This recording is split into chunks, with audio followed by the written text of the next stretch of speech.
begitu? Mudah-mudahan beliau jadi Bupati Kabupaten Tegal dengan wakilnya Bapak Burja. Kabupaten Brebes. Brebes. Saya orang Tegal masalahnya, karena di Tegal juga ada pemilihan bupati. Masya Allah. Mudah-mudahan Ibu Paramita dan Bapak Burja menjadi bupati dan wakil bupati Kabupaten Brebes. Amin Allahumma. Amin ya Rabbal. Hadirin wal hadirat yang saya muliakan. Salawat salam semoga senantiasa tercurah dari bahan junjungan kita Nabi Agung Muhammad sallallahu alaihi wasallam. Sallallahu alaihi wasallam. Dan mudah-mudahan tercurah kepada kita sekalian, kepada keluarga Nabi, sahabat-sahabat Nabi, pecinta-pecinta Nabi, dan juga tercurah kepada kita sekalian, sehingga kita sekalian akan mendapatkan syafaatul uzma nanti di yaumil qiyamah. Amin Allahumma amin ya rabbal.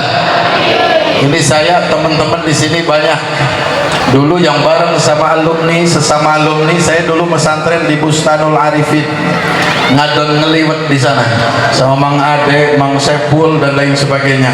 Banyak, ada juga Mang Mahmud. Alhamdulillah di sini bisa ketemu lagi. Alhamdulillah.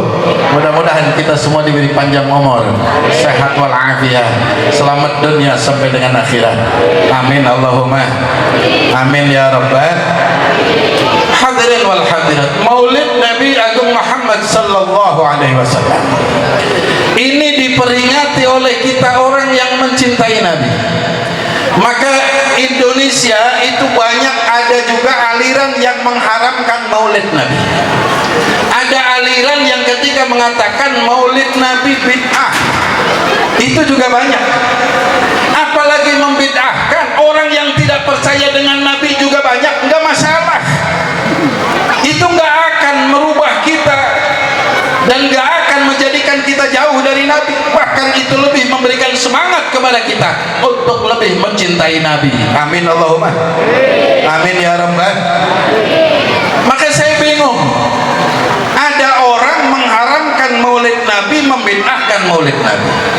Tetapi ketika ada orang punya anak, umur anak itu 1 tahun, setelah 1 tahun ada maulidnya, ada peringatan hari kelahirannya, ada ulang tahunnya, tiup lilin, potong kue, nggak dikatain bid'ah. Begitu gitu. Ada nggak yang seperti itu? Alhamdulillah untuk Banjarsari aman dari hal-hal yang seperti itu. Amin Allahumma. Ini orang-orang yang seperti itu, masya Allah. Kita punya Nabi, dan Nabi kita yang menjadikan kita masuk ke dalam surga atau tidak? Nabi kita yang siap menyelamatkan kita. Anak yang gak bisa ngapa-ngapain, yang mungkin dia ketika besar dia jauh dari orang tua, mungkin ketika dia kaya lupa terhadap orang tua, tapi nyatanya setiap ulang tahun diulang tahun, kebutuhannya disiapkan semuanya. Padahal belum tentu anak kita akan bisa menyelamatkan kita nanti di akhirat. Bahkan belum tentu anak kita bisa memperjuangkan dan menjadikan nama kita harum di mata masyarakat. Banyak anak-anak yang menjadikan orang tua susah. Banyak anak-anak yang menyusahkan orang tua. Tetapi bagaimana perjuangan orang tua terhadap anaknya, yang belum tentu nanti di akhirat anaknya akan menyelamatkan dia sebagai orang tua. Orang tua siap mengeluarkan apapun untuk anak. Sedangkan kita punya Nabi yang Nabi siap menyelamatkan kita. Bukan Mama Hupron yang siap jaga gawang neraka. Gaya banget dia. Betul begitu. Nabi siap menyelamatkan kita.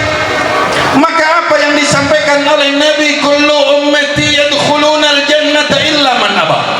Semua umatku pasti nanti akan masuk ke dalam surga kecuali orang yang tidak mau. Siapa mereka yang tidak mau masuk ke dalam surga? Adalah mereka yang tidak mau bersolawat kepada Nabi Agung Muhammad sallallahu alaihi wasallam. Yang tidak mau masuk ke dalam surga adalah mereka yang tidak mau menjalankan syariat Nabi dengan baik. Kita alhamdulillah sholat 5 waktu kita jalankan, alhamdulillah. Sedekah kita keluarkan, ngaji kita jalankan, kepada ulama kita baik, alhamdulillah. Ini kita mengikuti syariat Nabi Agung Muhammad sallallahu alaihi wasallam, Nabi kita yang luar biasa. Maka orang hidup di dunia ngaji gampang, saya ceramah itu gampang. Bahkan ketika orang alim, paling alim itu masih kalah alimnya dengan Mbah Google. Betul gitu. Orang paling alim itu kalah alimnya sama Mbah Google. Kenapa? Kalau Mbah Google begitu pejet, mau nyari apa aja ada, mau nyari hukum apa aja ada. Orang ngaji nyuruh itu siapapun bisa. Tetapi yang paling susah hidup di dunia ini adalah menjadi contoh yang baik. Maka Nabi diutus oleh Allah menjadi uswatun hasanah, contoh yang baik. Itu yang paling susah.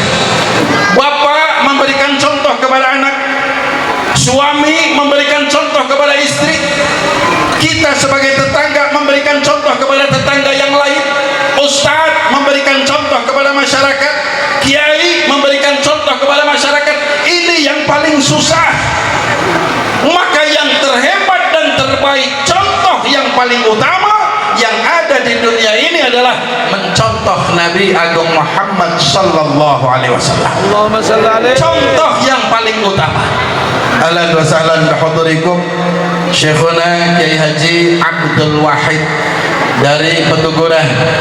Alhamdulillah beliau sudah hadir, jadi saya nggak perlu lama-lama. Alhamdulillah.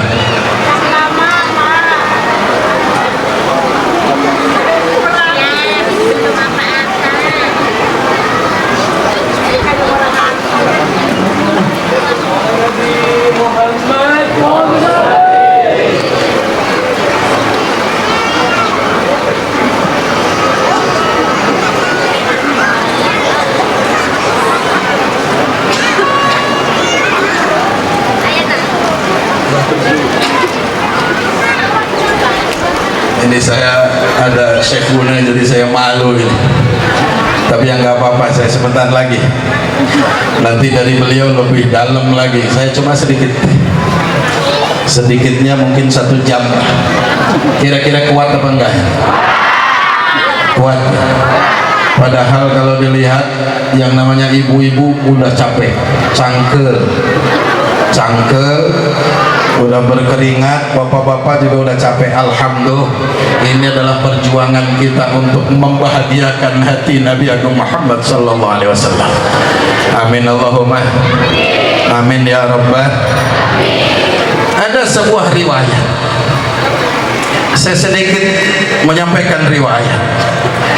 Ketika Nabi kita Muhammad sallallahu alaihi wasallam, beliau sudah sakit. Dan sakit beliau sakit yang sudah parah, sakit yang sudah lama. Ketika beliau sakit, beliau dekat ke masjid, rumahnya berjajar dengan masjid. Walaupun sakit, beliau tetap datang ke masjid untuk menjadi imam. Kira-kira kalau ustadz di kampung kita kalau sakit ngimamin apa enggak? Cuma pilek aja nggak berangkat ke masjid. Nabi sakit, beliau tetap berangkat ke masjid untuk menjadi imam. Setelah ketika beliau seperti biasa berangkat ke masjid menjadi imam, setelah sholat beliau duduk dengan para sahabat. Itu setiap hari beliau lakukan. Maka ketika kita mencontoh bagaimana Nabi ngajar. Nabi dagangnya Nabi jujur, nggak pernah nyalain orang. Ini Nabi pemimpin yang begitu luar biasa, ditakuti oleh musuh, disegani oleh teman. Maka mudah-mudahan beliau Mbak Paramita menjadi pemimpin yang mencontoh kepemimpinan Nabi kita Muhammad sallallahu alaihi wasallam. Amin Allahumma. Nabi sebagai seorang suami, pemimpin rumah tangga betul, dan Nabi begitu baik terhadap istrinya.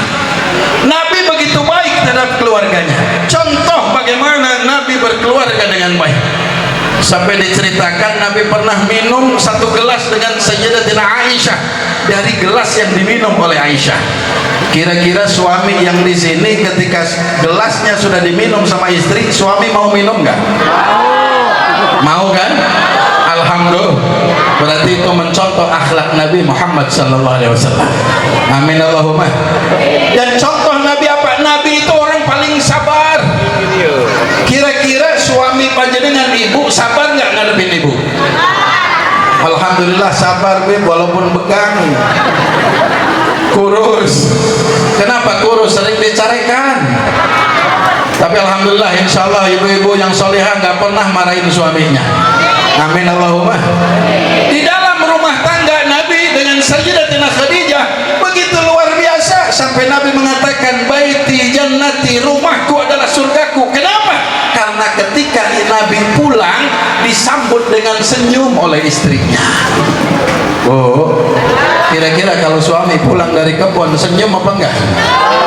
Ketika suami mau makan disiapin apa suruh makan sendiri? Dihidangin apa suruh makan sendiri? Cuma dimasakin. Sudah dimasakin terus ngomong sana itu makan, makanan di meja tinggal ambil.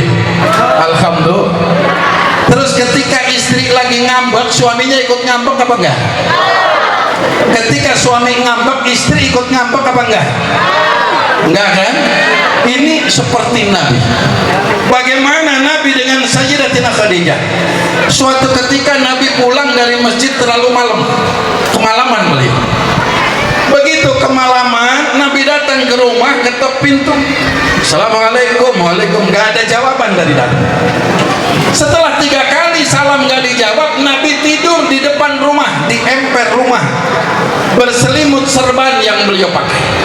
Dingin, tidur di depan rumah.